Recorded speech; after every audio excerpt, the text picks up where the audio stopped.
After college, I didn't have much money. Renting an apartment alone wasn't an option, so I found a place online where I'd share the rent with a guy named Randall. I had never met him before.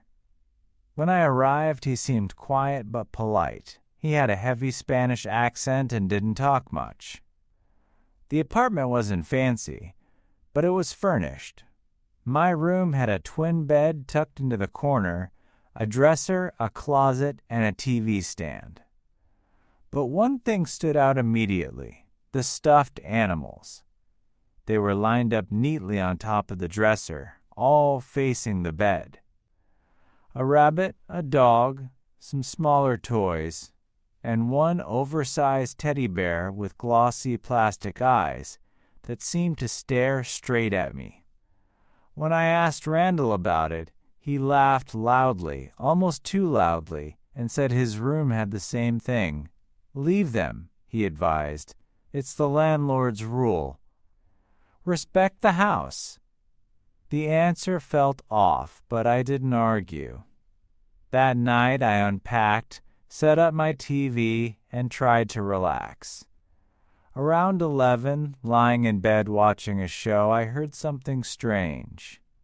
A faint noise.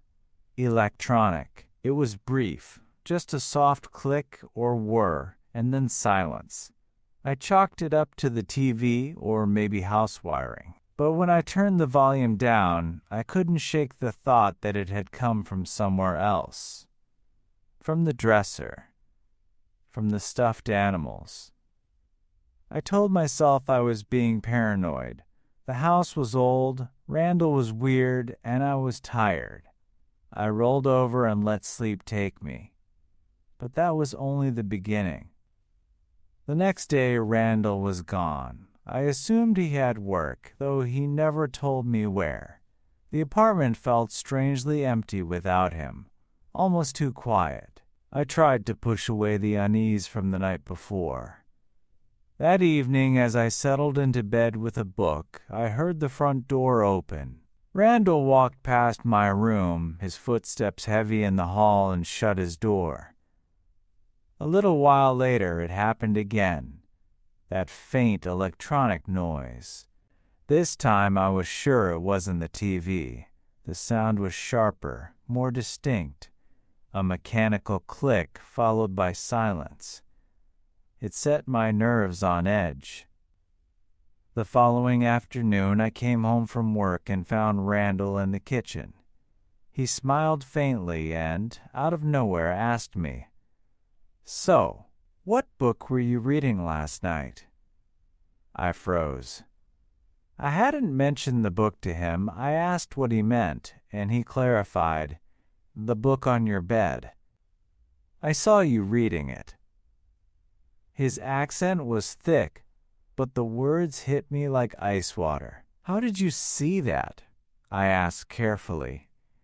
Randall shrugged. "I had to get something from your room. I left it there before I saw your book, that's all." I tried to keep my voice steady as I told him not to go into my room again. He didn't argue, just gave me a look I couldn't read and went back to his own room. But the detail gnawed at me. The book hadn't been on the bed. I always kept it under the mattress when I wasn't reading. That night, when I went to retrieve it, I froze halfway. If it had been under my bed, how could Randall have seen it? I looked around the room, my heart racing. That's when my eyes landed on the dresser, on the toys, on the bear. The teddy bear was angled perfectly toward my bed. Its glossy eyes seemed to shine faintly in the dim light. A thought struck me. Absurd, terrifying, impossible. I stood, crossed the room, and grabbed the bear. My stomach dropped. Inside one of the eyes, a tiny black lens glinted back at me. A camera. My breath caught in my throat. I staggered back with the bear in my hands, staring into that lifeless eye and the hidden camera behind it. I hurled the thing into the corner, my pulse hammering in my ears. Adrenaline took over. I stormed to Randall's door and grabbed the knob. Locked! "Randall!" I shouted, pounding on the wood. "Open the door! What the hell is this?" No answer. I shouted again, hitting the door so hard my knuckles stung. From inside, I saw the glow of his light vanish at the bottom of the door frame. He was in there. He heard me, and he was pretending not to exist. Rage mixed with fear. My skin crawled. I backed away and pulled out my phone, dialing the landlord. My voice shook as I explained the stuffed animals, the camera, the invasion of privacy. I told him I was done. I was leaving tonight. To my surprise, he didn't argue. Maybe he already knew. Maybe this wasn't the first time. I grabbed what little I had unpacked, a suitcase of clothes, my laptop, my book, and shoved them into my car. Every second I spent in that apartment, I felt eyes on me. Before I left, I looked back down the hallway one last time. Randall's door was still shut, silent. I left the apartment behind that night, never looking back.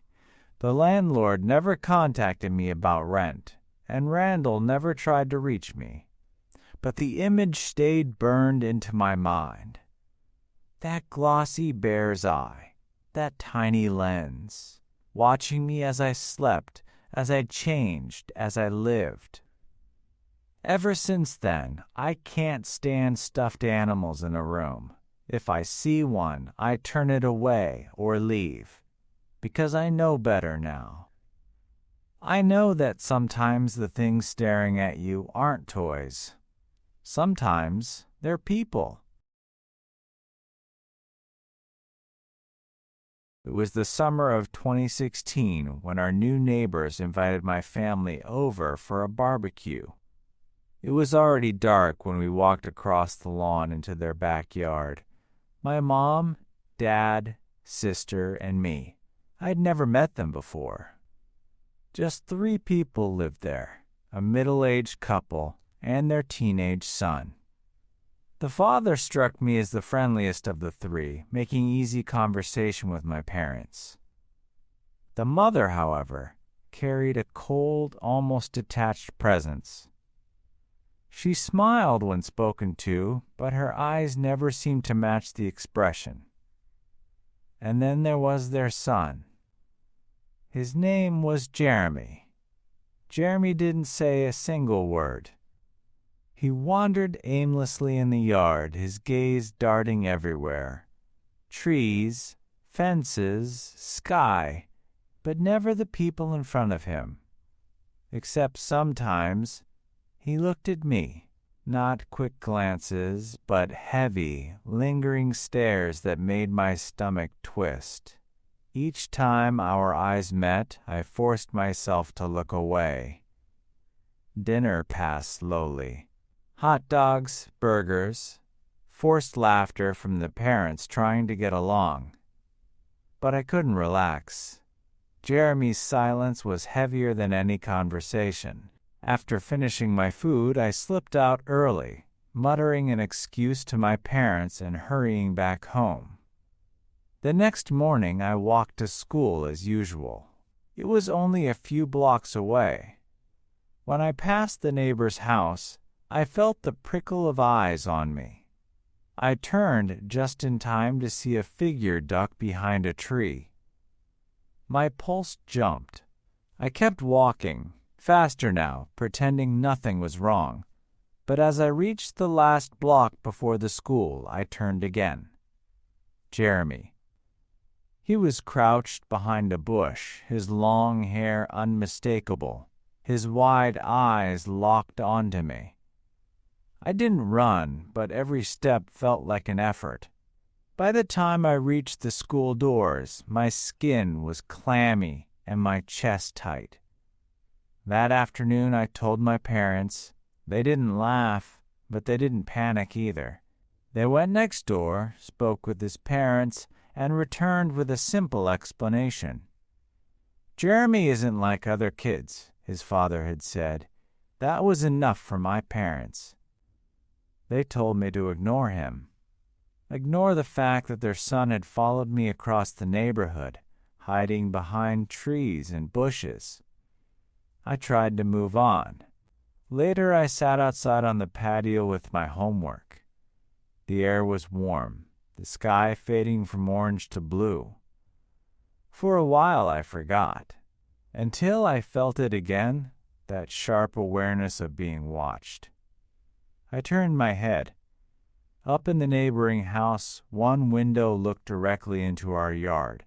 Jeremy was there, his face framed in the glass, staring down at me. The moment our eyes met, he dropped out of sight. I bolted inside and told my parents. Again, they dismissed it. Again, they repeated the same line. "He isn't like the other kids. Don't worry about him." But I couldn't stop worrying. That night, after texting friends until I was too tired to hold the phone, I set it on my desk and rolled onto my side to sleep. Sometime later minutes, maybe hours, I woke to the faintest sound. A click. Metal on metal. Then, the slow, deliberate scrape of a window sliding open. The noise froze me in place. I didn't move, didn't breathe. My room was dark, but I knew exactly what that sound was. My window. Before I could react, the pane slid higher, and a shadow slipped through the opening. I screamed, loud, so loud my throat burned. My parents rushed in within seconds, flipping the lights on as I pressed myself against the far wall. And there he was, halfway into my room, Jeremy. His face was pale and twisted with something I couldn't read. His long hair hung in front of his eyes, and in his hand he held a large kitchen knife. For a heartbeat, no one moved. Then chaos erupted. My father lunged forward, pulling me by the arm, shouting at my mom and sister to get out. Jeremy stumbled the rest of the way inside, clutching the knife like he wasn't sure what to do with it. His expression wasn't rage. It was something worse. Blank. Empty. We bolted out of the room, down the hall, and into the living room. My father shoved us toward the front door while yelling at our neighbors' house. The commotion drew them out, the father rushing across the lawn with panic in his eyes. When he stormed into our house, Jeremy was already in the living room. His father ripped the knife from his hands and dragged him back, muttering apologies that sounded rehearsed, meaningless. My dad shoved us all behind him, his voice a thunderous roar as he shouted at the man next door. I'd never seen him so furious. "You'd better get your son out of here," my father growled, "or I'll make sure the police do it for you." The neighbors retreated, pulling Jeremy along. The boy's eyes lingered on me until the last second, wide and unblinking. My dad didn't let it end there. He called the police that night, demanded a restraining order, and promised our neighbors hell if they weren't gone within a week. The officers came quickly, spoke with us, then with the family next door. Jeremy was taken away, not to jail but to some kind of facility for people with severe issues, the officers explained. Somewhere he couldn't just walk back out of. A week later, the neighbor's house was quiet. Jeremy didn't return. We never saw him again. But even now, years later, I still can't sleep without checking my window twice. And sometimes, when the night is still, I swear I can feel that same heavy stare pressing through the glass.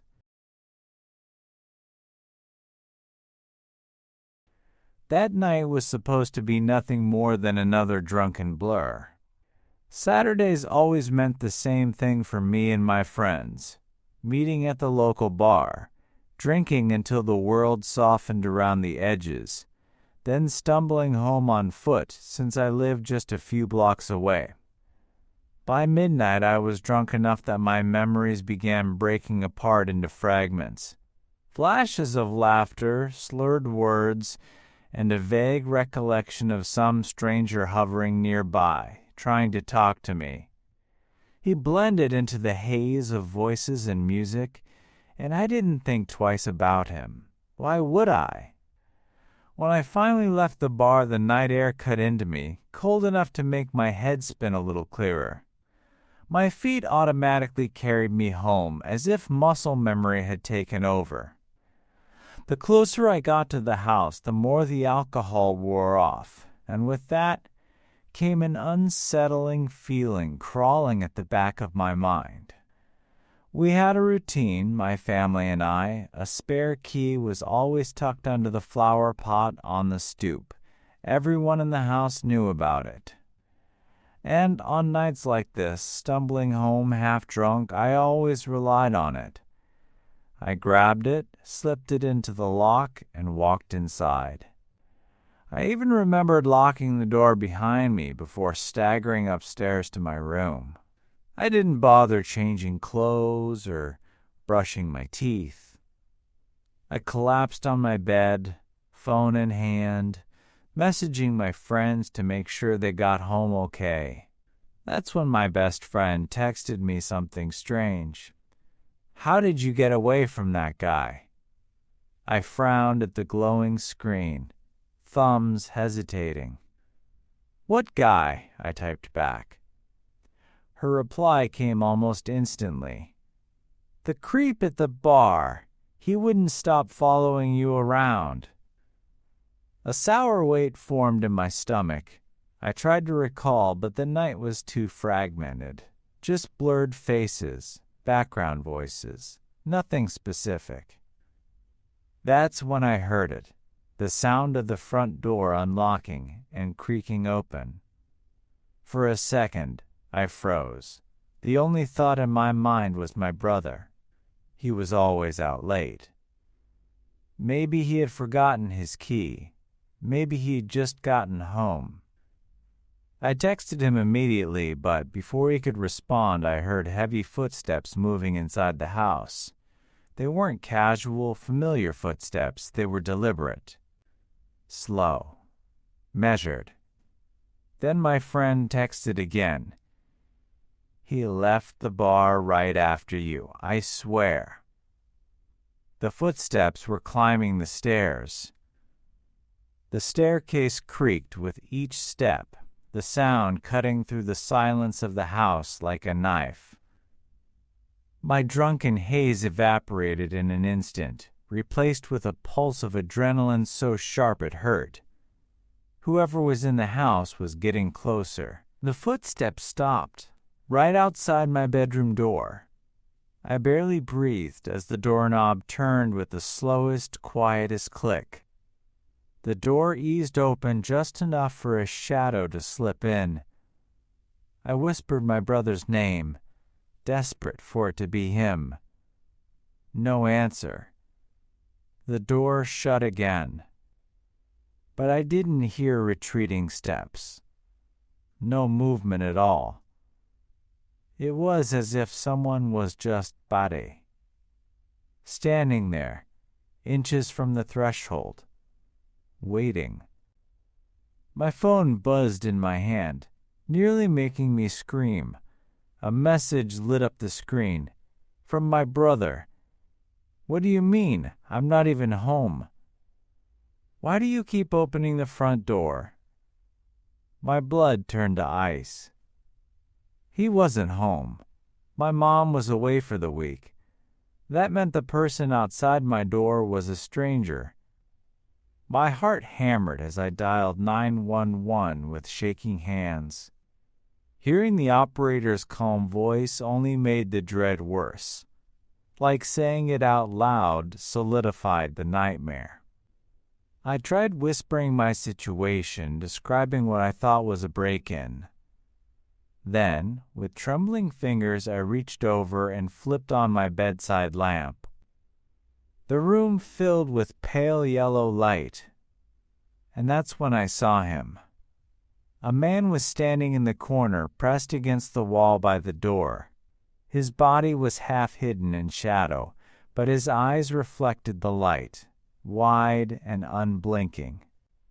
He didn't flinch when I screamed, just stared at me with a stillness that was almost inhuman. The operator's voice was distant now, muffled by the blood rushing in my ears. The man moved suddenly, jerking toward the door, flinging it open so violently it slammed against the wall. He bolted out into the hall, footsteps pounding down the stairs. The front door slammed shut a moment later. I sat frozen, the phone still pressed to my ear, the operator's calm voice guiding me. Lock the door, stay inside, don't move until the police arrive. But even as I obeyed, something gnawed at me. How had he gotten in? When the police finally arrived, red and blue lights flashing against the walls of my room, I felt my body deflate with relief. 2 officers came inside, asking me to go over everything again. My words stumbled, alcohol still dulling my mind, but I managed to describe the intruder. Stocky build, mid-20s, short hair, full beard. One officer listened carefully. The other walked around the house, inspecting doors and windows. A moment later, he came back holding something between his fingers. A key. Not just any key. Our spare. The one hidden under the flower pot. He didn't break in, the officer said grimly. He followed you home. He saw where you pulled this from. The room spun around me as the realization sank in. At the bar, through the haze of alcohol, someone had been watching me closely. Not just talking to me, not just pestering me, studying me, waiting for the right moment. The police assured me they'd patrol the block through the night, but even after they left, I couldn't shake the image of that man in the corner of my room. How still he'd been, how silent, like he had been waiting for me to notice him. The next morning, I told my friends what happened. They filled in the details I had been too drunk to notice. A man had followed me around all night, hovering at my side whenever they turned away, insisting on talking to me. They remembered his face, his beard, his eyes. It matched the description I'd given the officers perfectly. I never set foot in that bar again, and we never left a spare key outside the house again. But sometimes, when I wake in the middle of the night, I imagine the sound of slow footsteps on the stairs, and I wonder if he remembers exactly where I live.